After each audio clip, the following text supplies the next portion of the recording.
Joined now by a very special guest. He was a 7th-round pick out of the University of Kentucky back in 2008, played 8 NFL seasons, including 6 with the Buffalo Bills, 3 years with 1,000 receiving yards. It is Stevie Johnson. Florio, I know you were excited. One of your great Bills wide receivers is here. You got to be fired up about this. Yeah, Stevie knows this, but he was my favorite player growing up. So it's just to get to talk to him and stuff is an honor. The 13 and Fitzpatrick was they were a very fun combination. So Stevie, man, appreciate the time, man. How are you nowadays? Yeah, I'm good, man. I'm living out here in San Diego. Yeah, man, me and Mike, we go back, in the days where things that we see now was new. It was somewhat new, especially in the Buffalo area. So it was a classic time, but we're definitely in greater times now. So you were a late round pick, but you ended up having a very good career. As I mentioned, 8 NFL seasons. When you see guys now who are getting drafted late or going undrafted and signing as free agents, what sort of advice do you have for those kind of players? Believing in themselves, believing their skills, because the rounds really don't matter as far as skill and talent go and heart and, having a passion to be whatever you want to be on that team, given the situation. When it comes to thinking about money, that you gotta clear your mind and understand that that'll come. If you work hard and you handle your business, the money will come. So, don't cloud your mind with the money because it's easy, especially nowadays with all the entertainment and social media that goes on. You can see a lot. You can see everything that's going on and how much fun someone's having. And you want to be there right now, but you got to lock in and stay focused and understand that it'll happen if you be patient. And a big part of fantasy football, we're always looking for wide receivers who could break out and exceed the expectations coming in. You as a receiver and you teach receivers, is there any specific trait or anything like that in someone's game that you look for and you're like, this guy's, he's got it, he's going to break out? Yeah, I see with receivers, I see certain movements, if they can come to balance, if they can use tempo, their catch radius, when people around them, it's little things that I look at and I can tell okay, this person, he's checking off a list of things that can be a contributor at first. And then it just comes down to experience.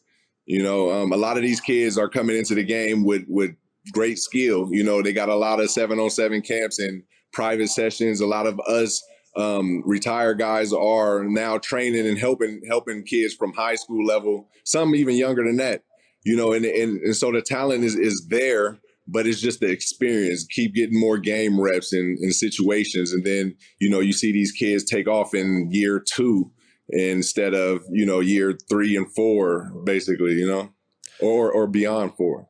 So as you watch the NFL nowadays, who are some receivers that have really caught your, obviously we know the guys who are big stars, but there's some other guys out there that you really enjoy watching at this point? Yeah. Well, I honestly don't look at too much because I'm doing a lot. So I kind of lock in on the Bills, the Niners, and the team that I play for with the Bolts. So I really like the tight end. I like the tight end, Dalton Kincaid. I feel like, before we got him, our team needed a bigger extension of Cole Beasley, basically. And then we end up getting Dalton Kincaid, and then you see how he moved. He's put in some of the reps where I've kind of noticed this kid can be something. How he move, he come to balance, he's shifty. He catch the ball smooth.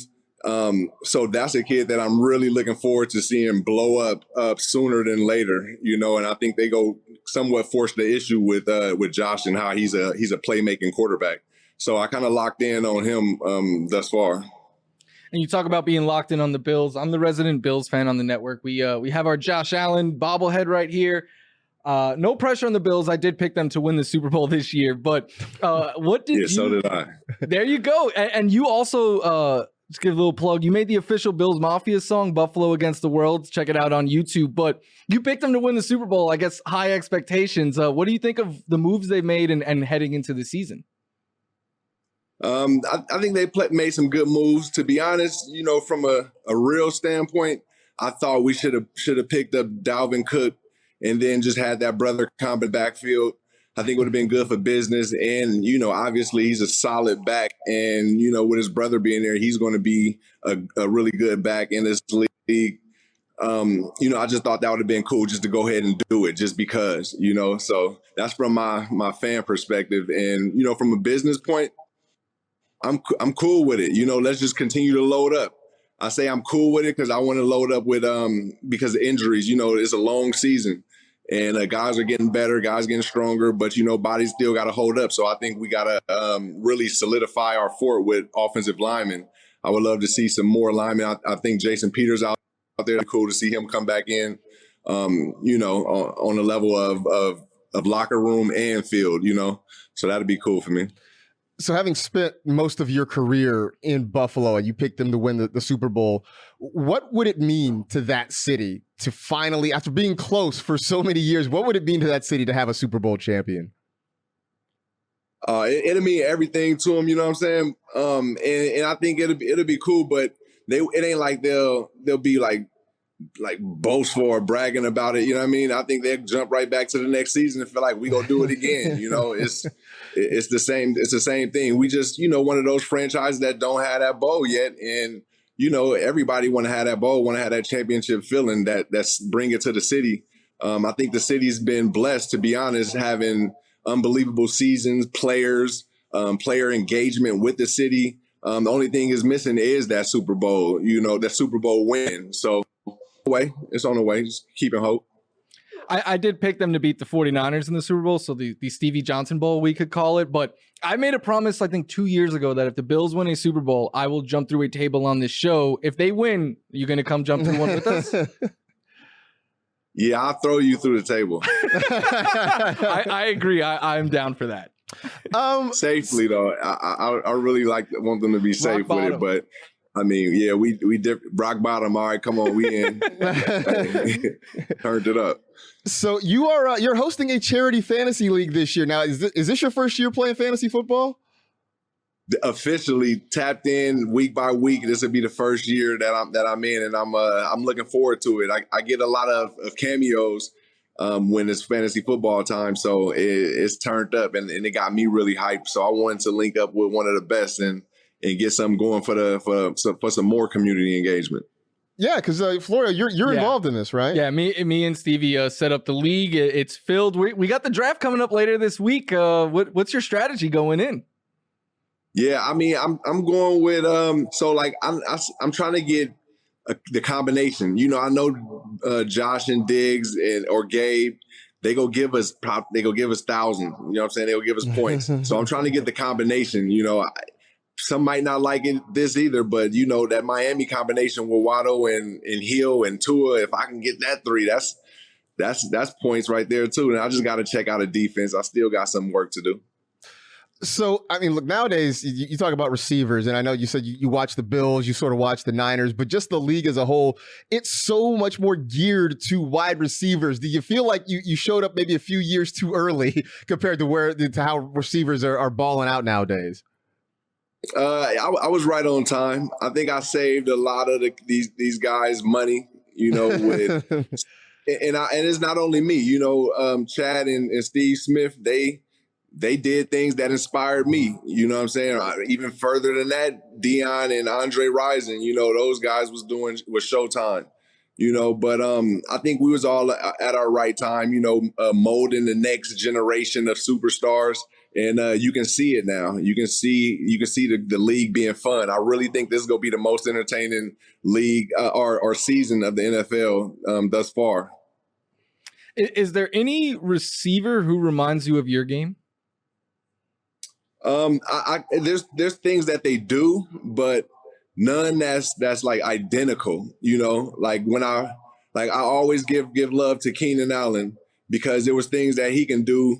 Like coming to balance and how shifty was his hesitation within his come to balance. You know what I mean? It was like, dang, he got it. He can, let's see what else he got. Cause he was also a technician where he ran routes like a Jerry Rice. You know what I'm saying? So he was kind of a hybrid. So that's how I feel like a lot of these guys are.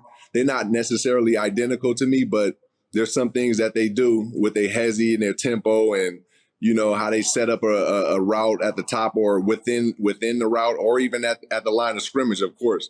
But everybody's really unique in their own, and that's why I'm looking forward to seeing these young stars this year. So you mentioned you're down in San Diego nowadays. What have you been doing? You've written a couple of children's books. What else are you doing with yourself since you retired from football? Yeah, slow motion, but in motion. I just been mentoring.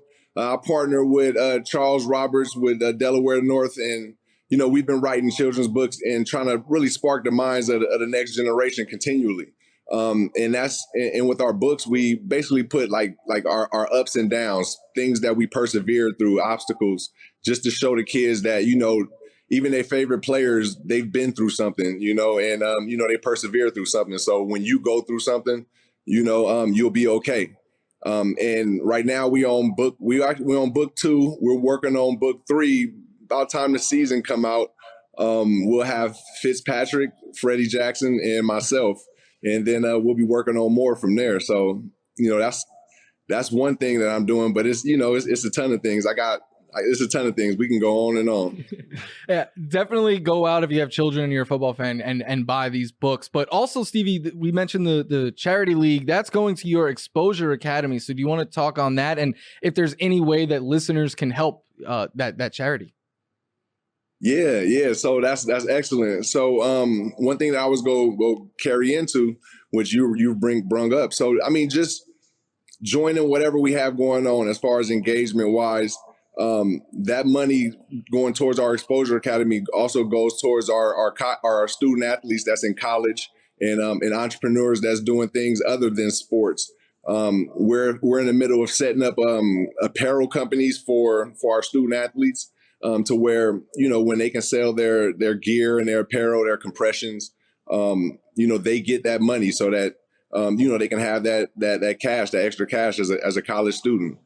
So we're just trying to create ways to, help others become able, and bless others, because we're blessed ultimately. And that's why I'm continuously trying to create and do things with this Exposure Academy. So anything is helpful, and anything is appreciated, because everybody knows how it was to be 16, 17, 18 and looking for $1 or looking for some help or assistance. And our Exposure Academy is like a full circuit of mentorship for these kids that we're tapping into around the States. Yeah, absolutely. So folks can go check that out. You guys are you're on Instagram, right? Exposure Academy on Instagram. Yeah. So go check it out. XA.Exposure Academy. All right, so go check it out on Instagram. Also, the books. There's Always a Way with Stevie J. Freddie J makes his play. Do we have a title for the Ryan Fitzpatrick one yet? Yeah, The Legend of Fitzmagic. And you can find it at ImagineWePublishers.com, or you can get on Amazon. Absolutely. So go check those out there. Stevie, man, we appreciate your time. Continued success in everything you're doing after retirement, and good luck in fantasy this year, man. I will definitely be, I'll be talking to Florio here and keeping up on your progress this year. Yeah, all right, for sure, man. We'll see how this thing go. Hopefully I can get what I want, man. I know I'm going to make some bogus trade offers, but they got to work. Hey, man, that's the whole point of playing fantasy. That's the whole fun of it. Hey, man, we appreciate you, man. Take care, Stevie. All right, one love, y'all.